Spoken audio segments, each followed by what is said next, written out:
Hello everybody, this is Simon with Let's Play Sonic Unleashed. Today we're going to have a town episode, or rather two town episodes back to back. Ever since Sonic Adventure invented the idea of an overworld or a hub or whatever you want to call it, Sonic games have struggled a little bit with making these work.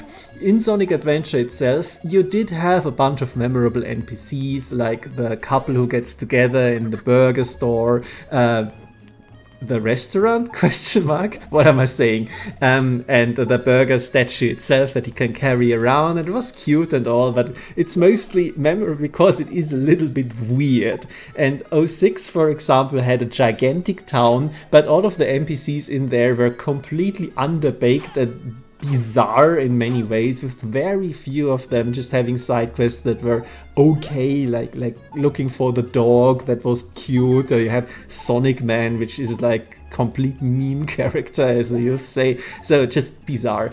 But here for the first time I think they really nailed it. These characters are actual characters.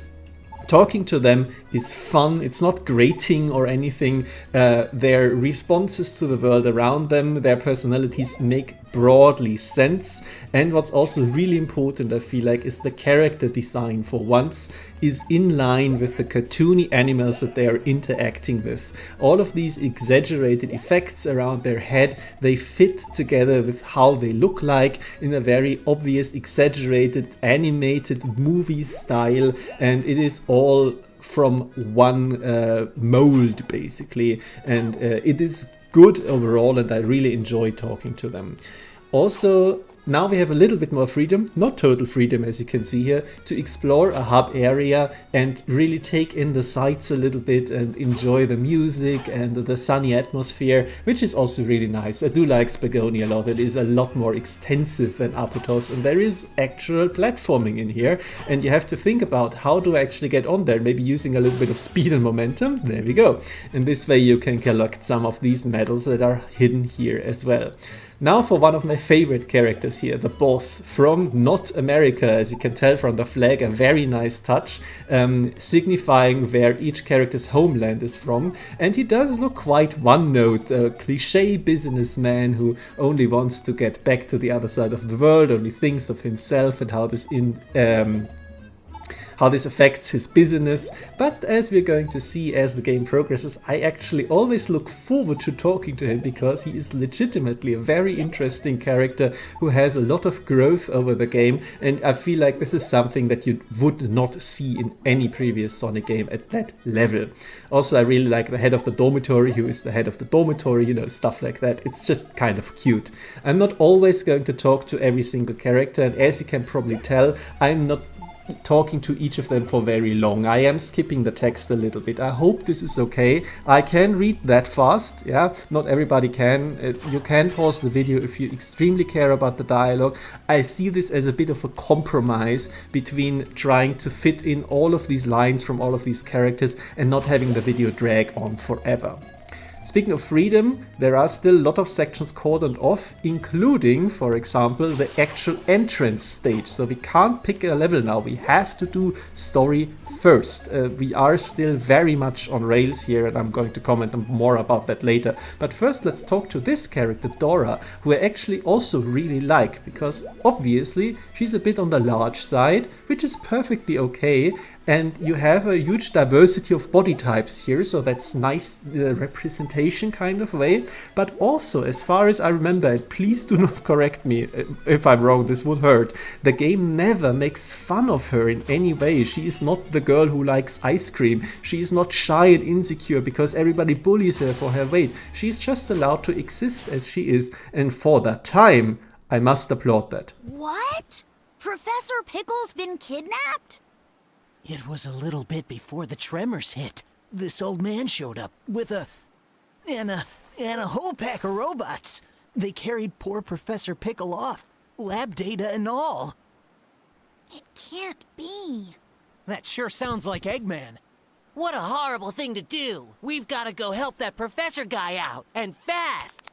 If he got kidnapped that long ago, he's got to be real hungry by now.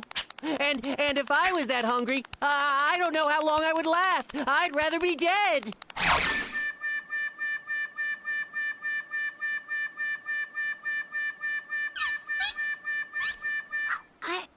sure Eggman is feeding him. Even he's not that cruel. Okay. Let's go and find the professor. I think a lot of your personal opinion about Chip is rooted in how you would react to the cutscene you just saw. Do you find his antics endearing? Do you think that it is really funny that he can disembody himself and make a sound effect happen almost diegetically whenever the camera is focused on his antics? Or do you think that it's extremely grating and annoying and you hate it? I'm somewhere in the middle, I think. It's growing on me, because sometimes these little sketches he does are legitimately funny. And I've started to watch him in the background of cutscenes and I'm like, oh yeah, while they are talking exposition, he does add something to look at. And we're going to see that later on in the future. But the problem is I just really hate his voice. It's so grating. So yeah, anyway, enough about Chip. Something I really like here. This is the only thing you need to do in this section. We got a clear objective, find out where to go next, where they might have taken the professor. And we already solved that issue with one NPC that can tell us that. However, there are more. For example, she can also tell us that. And you only need to find a single clue. We do not have to talk to any further NPCs. We're not forced to do anything here except talk once. And that is fine. I think the game telling you, hey, you might want to talk to NPCs sometimes. This is how it works and I would like you to show once that you got it. It's perfectly okay. And otherwise you can do as much or as little interaction with them as you want. Great stuff. Really like it.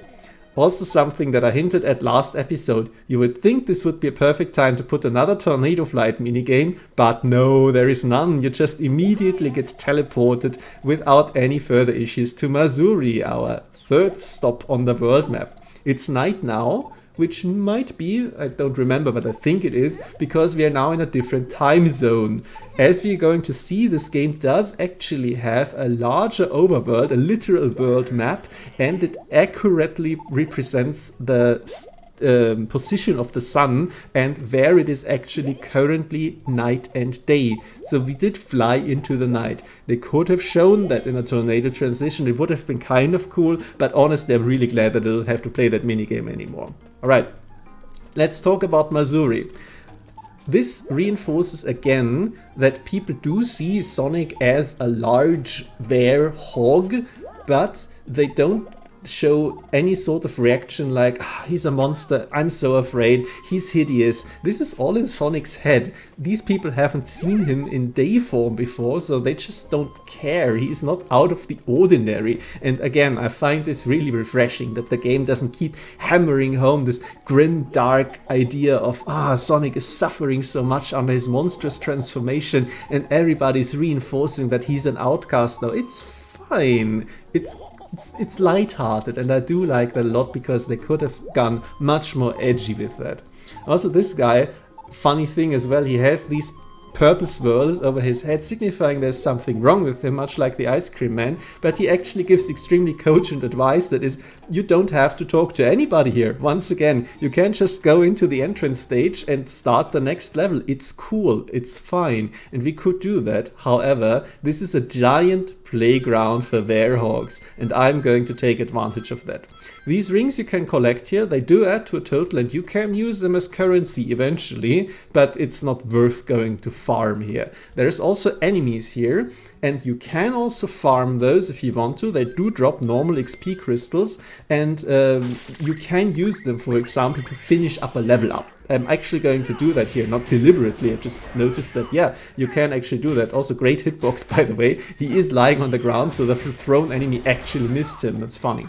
But as you're going to see, yep, I'm almost done with 1 bar of XP, and we are going to collect enough to go 1 level up. That is something you can do. I do not recommend farming enemies here. There are much better spots. Just replay an actual level.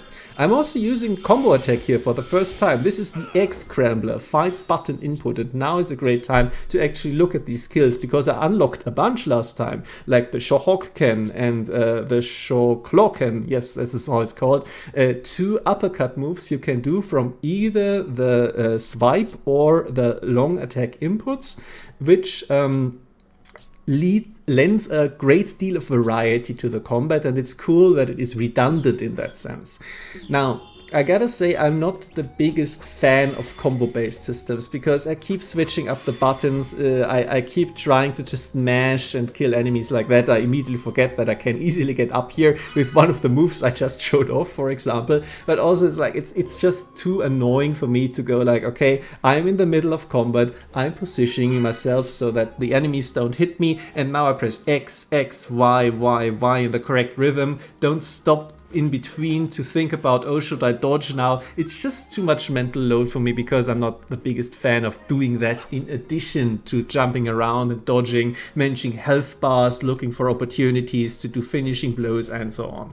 So I cannot say that I'm going to make the full use of the combo system and the general combat system because that is a large part of it and this is how you deal a lot of damage, but I will try to show off every new skill. I will try to weave them into my combat as I progress and so on. For now, let's talk about the platforming a little bit. I did skip a large balance beam section here just by going full speed and double jumping around. This is something you can do a lot with the Werehog, and as you get better at controlling his kind of clunky, kind of floating frame, then you can do a lot of stuff like that, where you're just like, yeah, this is nice that you expect me to climb around slowly on the outside, but I don't want to do that. You can, in fact, do double jumps to get around these balancing segments if you are confident enough. In this case, it's good because there is no penalty for falling, but these are all things that you can do. You can also slip off the edge, do a double jump to save yourself, but don't have another jump stored. So that's what just happened. That's not ideal. The game now shows you that to progress, up there is the only stage you can have access to. This hub is completely open. In fact, we can go everywhere where there is a level opening, but they are all inactive, not like we've seen in the first entrance stage. So there is no point in going up there. I just like doing this right now just to see what I can do. Look at all the corners here. Are there any pickups that I can get already? Like this floating metal is like, nah, I'm not bothering right now. I could balance on here, get the extra life. Doesn't matter. You don't really need to collect extra lives here unless you're constantly dying. If you're constantly dying, it may be a good idea to practice your balancing and so on. So that's a nice incentive, but I will probably get like 30 to 50 extra lives over the course of the game and not use them. Maybe I will lose all of them in Eggman Land, let's see. But overall, as usual, my stance is extra lives are a vestigial system, only punish people who are already struggling. Don't use them in games, in my opinion. This one's a bit older, so, you know, but enough about that, enough about the derail. We have reached our destination after a lot of faffing around, and we will see all the moves that I've just shown off in dry, in action, in our first level in Savannah Citadel. Until then, thank you very much for your attention.